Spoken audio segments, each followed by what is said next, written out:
Marie Ponzillo Heath earned her bachelor's degree in history from Towson University in 2000. She completed her MAT in secondary education in 2002. Mrs. Heath taught history in the Baltimore County Public Schools for 6 years before accepting a position at Towson University in 2008. These are her reflections. Ms. Heath, thank you for sharing with us your story about your own preparation to become a teacher and your life as an educator. This will add greatly to our understanding of the evolution of teacher education at Towson University across time. I think a good place to begin is at the beginning. So would you share with us some of your early social context, where you grew up, what you particularly liked in school, what kind of thoughts you had about what you'd do after high school? Mm-hmm. Well, I grew up in this area. My parents went to Towson University, both in the College of Education, and they were both in Baltimore County Public Schools. My dad was an administrator, my mom was a teacher, and I went to Baltimore County schools growing up. And so Towson was always on our radar because they were alums of the school, and we lived in the area.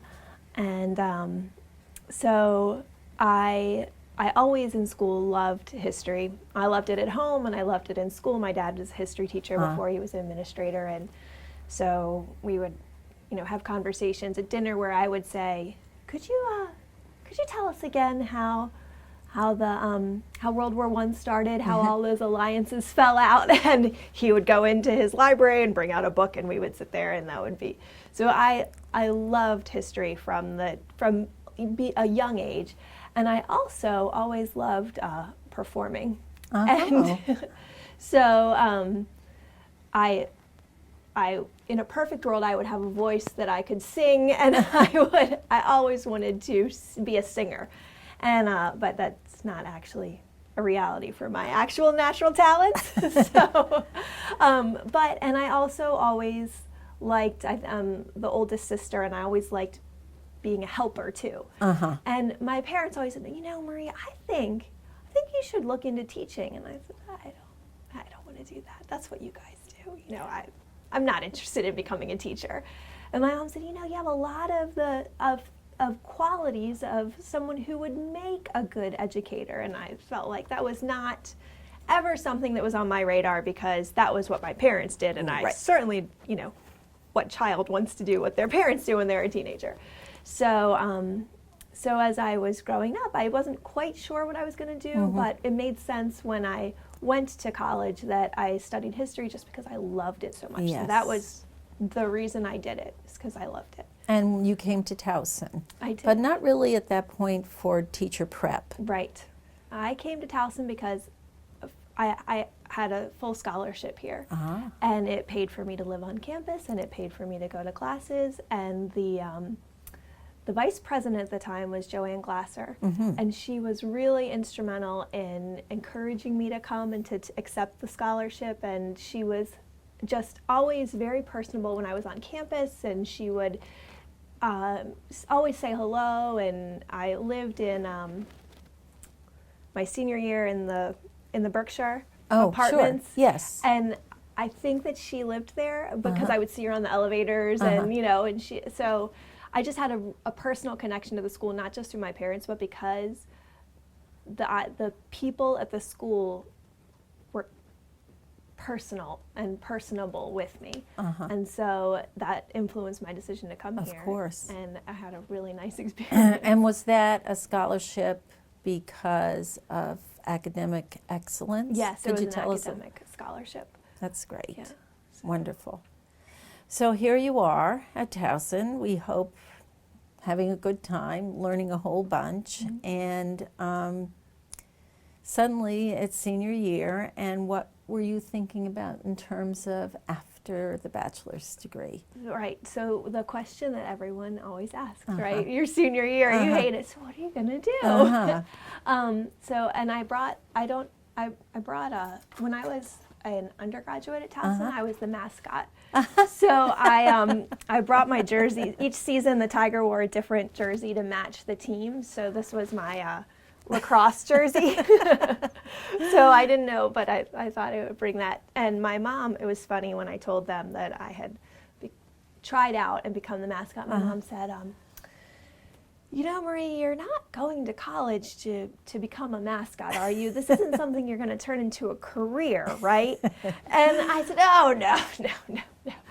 But when I was in my senior year, I ended up getting a job with the Baltimore Ravens. Did you really? And so I was the Baltimore Ravens mascot for a while. So I did. That was one of the things that I did as I graduated from college. And which Raven were you? I was Alan. You were Alan. And the previous Tiger was Poe. Oh, isn't that interesting? So, so I did that, and I wasn't quite sure what I wanted to do. Yeah. So I also, because I had been active on campus as the mascot and doing a bunch of other things, I was familiar with the development office and the alumni office and the people who worked there, and they said they had a position opening and would it be something that I would be interested in working in the alumni office. So I applied for that, and I worked there for a year after after my undergraduate degree.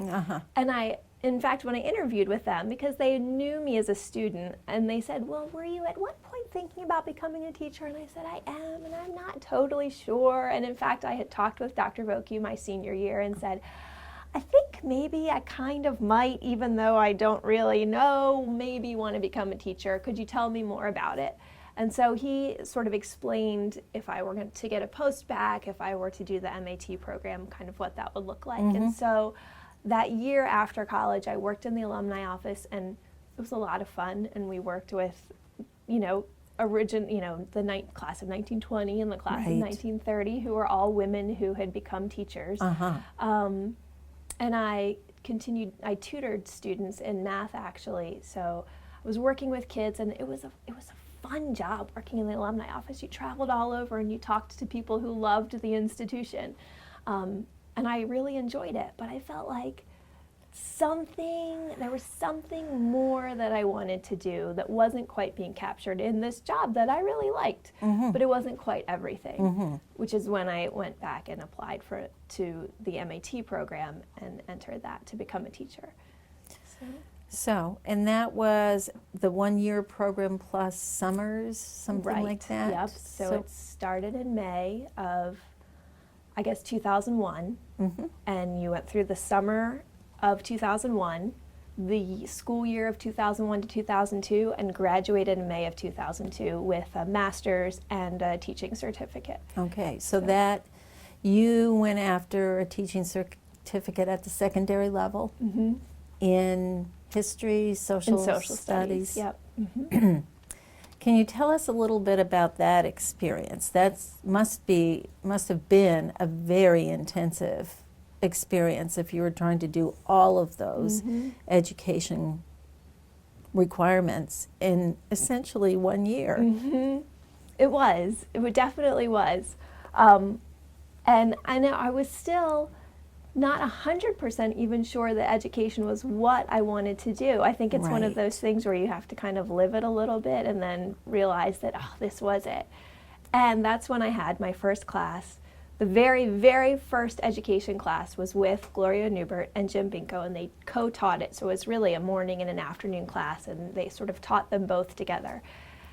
And it was Principles of Secondary Education and a reading course, which was Gloria's course. And they sort of support each other because it was brain-based research and everything. And it was the best course.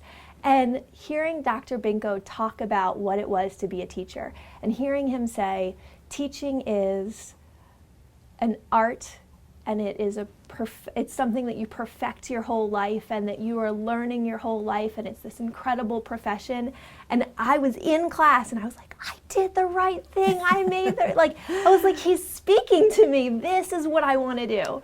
And then working with young people, so the summer is all classes. You're not really in the schools because no one's in school. And then when we got in the schools, I just realized I love the energy of young people. Just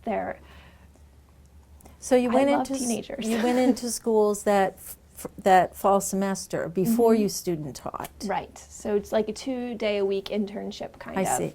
And what did you do in the schools? Did you mostly observe, or did you actually interact with students at all? A little bit of both. So we went back that week that teachers are back before the students are there. We were with our mentor teacher, so we were seeing what they were doing to get their classroom ready, which was really valuable because we were going to be doing that in a year. And then how they started the year off, and we were with them then, observing, and then as we got more comfortable, we were encouraged to, write a little part of a lesson, or if they taught it first period, then we could teach a little bit of it second period using their lesson, and they were there to support us and help make sure that we felt comfortable. So that was what we did the first half of the year. Then the second half of the year is when we student taught, and we stayed with that mentor. So, very nice. Right. So I was in her class for the first 8 weeks for my high school rotation. I was with the mentor and the classes that I had been with, in the fall. So the students already knew you. Yeah. So that works out very well. But you had to do a second different internship placement? Yep. And where were the two? So my first one was at South Carroll High School in Carroll County. And I had 9th grade government and some electives, which I can't remember what the electives were now, that the name of the course that was the elective. And then my second rotation was at Dumbarton Middle School with Jane Umstead. She taught 7th grade world cultures. So it was. And so for those internships, you were in schools for what, 8 weeks or? I think 2 8-week sessions. So that semester, 16-week semester, I was 8 weeks in the high school and then 8 weeks in the middle school. And then you graduate. Other than that first course with Gloria and Jim, is there anything about your preparation that, as you look back, seemed to be especially meaningful or important in your development as a teacher? Well, their course for sure was a great overview. And then we had a course with Bruce Damasio, who still teaches here. And it was a curriculum and instruction course, and it was backwards design. And that was just like an aha, this is how I'm supposed to look at curriculum. So I still have my McTagg book, and that was very helpful. And so it was a nice mix of theory and what that looked like in practical application, which is what I liked about Gloria and Jim's class too. It was the theory, and here's why, and here's how students develop, and here's what we know about it, and here's why we care about that. Here's why you need to know this, because here's what it's going to look like in practice. So those were useful. Useful. Absolutely. Yeah. So here you are, Whirlwind. Did you have coursework the following summer, or were you through in May or June? Right. And have you applied for a position? Do you know where you're going to go? So I was applying for positions, and my sister was interestingly graduating as an undergraduate from the University of Maryland with a dual major in mathematics and education. And math teachers, they're hot. Everyone wants a math teacher. That's right. And social studies teachers, we're a dime a dozen, so we're looking for jobs. So my sister had applied to multiple places in both Prince George's and Baltimore County, and I was applying to different schools in Baltimore County. And my sister was interviewed by the math department chair at Hereford High School in Baltimore County. And he really liked her, and he told the principal, you need to hire this one. I think she's going to do a really good job. And I sent my resume to the principal, and he called me and he said, Ponzillo, are you related to Holly Ponzillo? And I said, yes, that's my sister. And he said, well, apparently she's really good, so come on in for an interview. So she always says she ran point for me. She did, and she'll never let you forget it, I'm sure.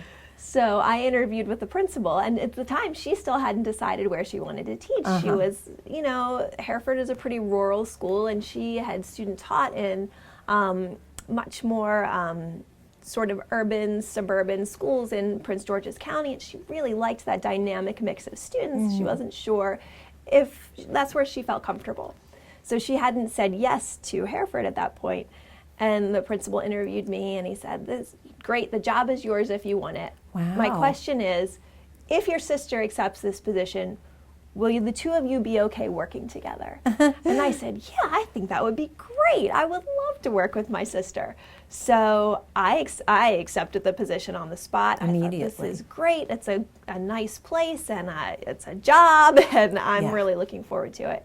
And I called her, and I said, "Holly, I took the position at Hereford, and the principal wants to know if you want it." And she goes, "I think it would be fun. I'll do it." Really? So we both started our first year of teaching together at the same school, which was pretty cool. Really special experience to go through one of the hardest, years of your career ever with someone who has just got you and understands what's going on. So it's pretty neat.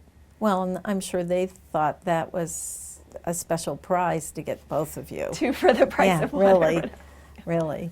So tell us about that first year.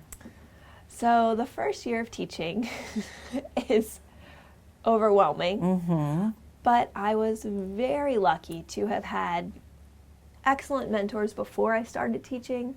So that system where I was in the school 2 days a week and sort of supported and then worked with that mentor teacher, and then both of my mentor teachers were phenomenal and totally different in styles. And then I had a department chair who was very supportive and kind of intimidating, but was good because I wanted to work. I wanted to work not just for the kids, but also for her. And I realized that I was so glad that I had decided to go into teaching because it felt like such a nice fit of skills that I have and working I had always wanted to, going back to that sort of helper role, want to work with people. And I just found out that I happen to really like teenage people. They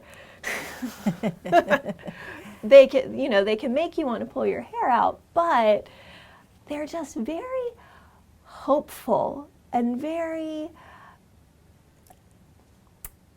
they're jaded in the way that they want to be cool and sort of perceive the world as what they think an adult would perceive it, but they just have so much child in them too, and it's like so nice to work with young people all day. And and yes, there are days when it's frustrating or difficult because you're working with human beings, but it was very nice that first year of teaching. It was hard and a lot of work and a lot of planning, but overall I felt like this was it. This was good. And I got married at the end of that year. Oh, my and heavens. husband is a teacher who went through the MAT program in elementary ed. And so it's, kind of neat it's like a lifestyle choice when you have two teachers married together because you have, it's just an interesting season of work. It's kind of intense, then there's a break, and then intense, and then there's like the time together in the summer, which you're doing other things still, but it's just pretty neat. Yeah. So, To share that schedule alone is very helpful, beneficial, because your lives sort of are on the same schedule.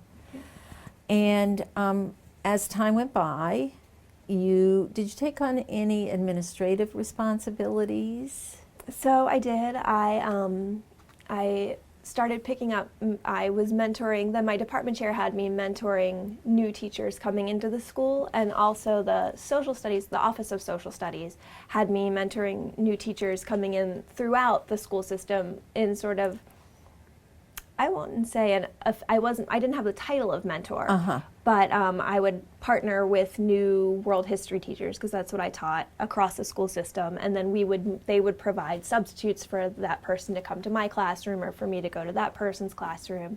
I took the courses so that to become a department chair, so that there's like a Baltimore County has you go through certain leadership courses so that should you want to apply for that position, you have that background. And how did you feel about that?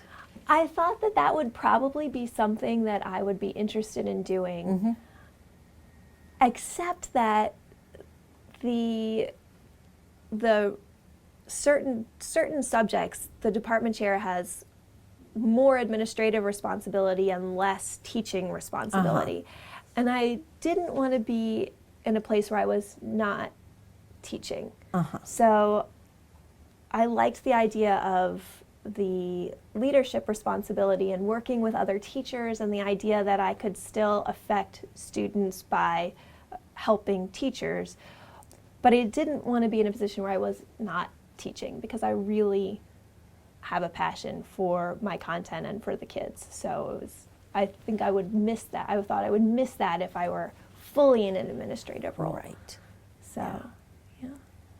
So you're doing this for a few years, and did you start taking on some higher ed responsibilities even as you continued to teach? I did, yes. So Somebody made a phone call, or? Right. So I was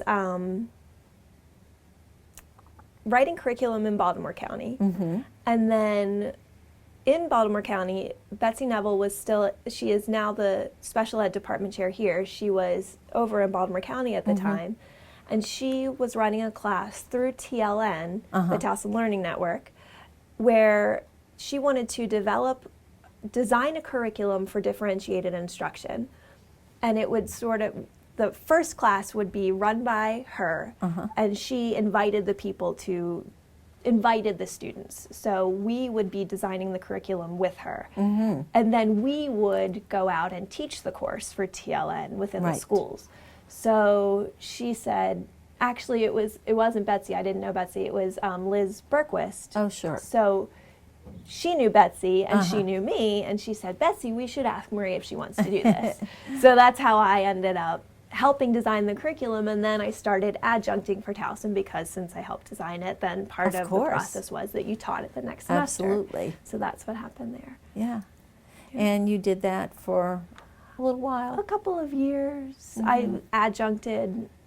Adjuncted? Is that a I verb? I don't know. Oh, why not? I taught adjunct classes. I was an adjunct for a couple of years. And then again, Liz, by this time, was a lecturer at Towson. And I had left Baltimore County, so I had I have 3 children, and they're currently 6, 4, and 2. Oh, my heavens. And they're... That's a job in and of itself. It is a job. That's why I thought maybe I had yogurt on my face before this. So when I was pregnant with the now 4-year-old is when I left teaching full-time and went to doing several adjunct classes a semester. Yes. And then a position came open in Towson, which interestingly was actually my dad had been filling. And he had been working with new math and science teachers in Baltimore County and mentoring them, and it was a partnership between Baltimore County and Towson. And he was fully retiring, and they were looking for his replacement. And of course, my dad does not say, oh, you know, who might be good is my daughter. No. Liz, they're saying, who can we have for this? And Liz said, you know, I think Steve's daughter might actually be interested and maybe ready to go back to work full time. And my dad goes, oh, you think?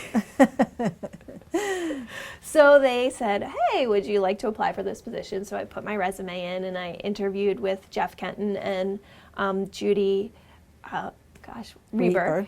And they offered me the position, and so I did that for a year. But in the meantime, the economy had turned sour, and there wasn't a need for teachers. So it was mentoring uncertified teachers and helping them earn their certification. But the partnership ended, and the job was no longer. But I really liked working here, and so the dean and Betsy and Judy said, is there somewhere we can, you know, put her, because we think that, she's a good fit? And I said, I'll do pretty much anything. So fortunately, secondary ed, Jeff Pass at the time was the department chair, interviewed me, and he said, Yeah, we have a PDS liaison position coming up, and I think that you would work well there, and would that be something you're interested in? So that's then how I kind of transitioned from MAT over to secondary ed, which is where I am now. So, tell us about what you're doing as a member of the Department of Secondary Ed. So right now, this semester I teach social studies methods classes, which I like because I do have the passion for the history content, so it's kind of fun to keep current with that part of the field as well as the education part of the field. So I teach social studies methods, and I teach one of the TU core classes, ethics, education, and change. So I have lots of different students in that class actually. So I have pre-education majors, and I also have students from all over Towson's campus because it's an open class. Yes. So I feel a little connected back to my undergrad roots when I have all kinds of students that are in my class, which is pretty neat. Very nice. So, and I'm now in the doctorate program at Towson. So I don't know if that's part of my role in secondary ed, but Towson has the instructional technology EDD. So I'm in my second year of that program. My heavens. And now have 3 children. No, and along the way, there was a third one at it. Yes. Yeah, I don't see that there's much, boring spare time in that schedule at all. I've decided that the doctorate is my hobby. That's how I approach it. So it's like my time. I think that's wise on your part. One of the things that I noticed as I was looking over your Vita was that you continue to stay very much connected to public education. And that's always one of the things that we are concerned about, is that our faculty at Towson remain connected with what's happening sort of pre-K-12. Can you tell me a little bit about some of the things that you've done in collaboration, I think, with Baltimore County? Yep. So when I think that I think that is true, and sort of having a foot in both worlds, and somewhat recently, not so far away. Right. I think I can still picture my K-12 self or my secondary self thinking, well, that's really all fine and dandy for, the folks in the tower, but what does that mean for me who is actually in practice with this? So I do think that it's important to make sure that I remain in touch with what is actually happening within the practice of the field, as well as the theory of the field. And so one of the things that we do in secondary ed is our students, and I think this is college-wide, is we have our students in professional development schools. So, and I student taught in a professional development school, which is why I had that mentor for the spring and the fall and the spring. So we have our classes, especially I teach in the middle school program too, in the actual middle school. So I teach at Lock Raven Academy. I have the social studies methods course there. The students get to, the first part of the class, we sit in the back of a social studies classroom and we observe, and then we meet as a class and we talk about what we saw in the methods we saw in social studies methods. And because of that partnership, I do professional development with the school. So I just last Friday presented, they had a professional development day, so I worked with the staff there to come up with appropriate professional development for the teachers. So we did integrating technology, and so that was the presentation there. So just partnering with the schools and making sure that it's a genuine partnership, so that they do a lot of work to help our student teachers, and that takes a lot of energy and time and resources, and to make sure that we are also, it's genuinely a partnership, and we're not just asking them to help with our student teachers, but that there's something for them in it too, which is also for us, because we're still, then we get that we get to remain in the K through 12 schools. So part of it is the professional development and access to resources that hopefully our institution can provide for the schools. That's a lot of effort as well, and especially to do something in a partnership way is a whole lot more work than just sort of not doing that.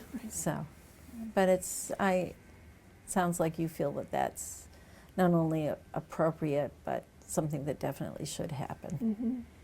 Plus, I still feel it's a little bit selfish because I walk in and there's just a buzz when you walk into a high school. You can just feel it. You know, they all have their own feeling, but I think it's just the buzz of the age, you know, of the students that are there in this sort of transition point in their lives between kids and adults, and it's just neat. It's just nice to be there. And this happens on campus too, because we're still in that kind of transition between students.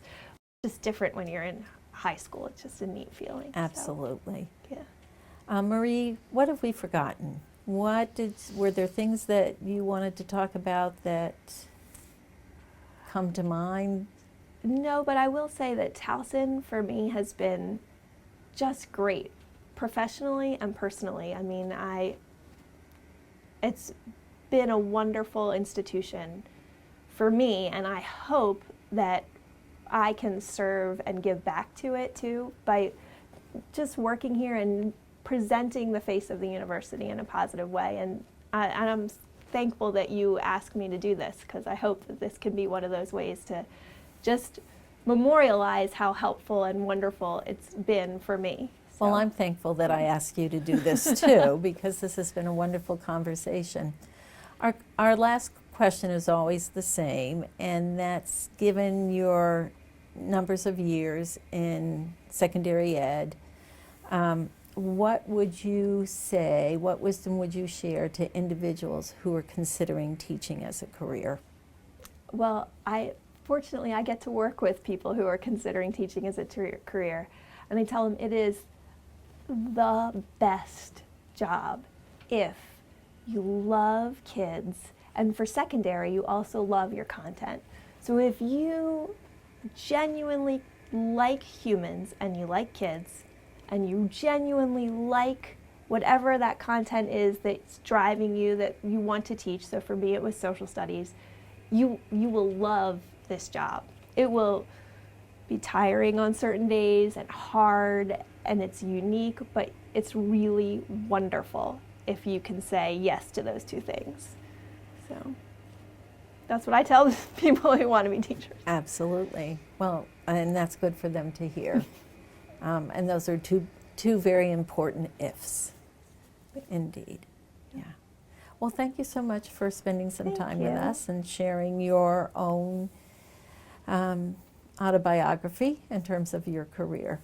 Well, thank you. It was a pleasure. Right.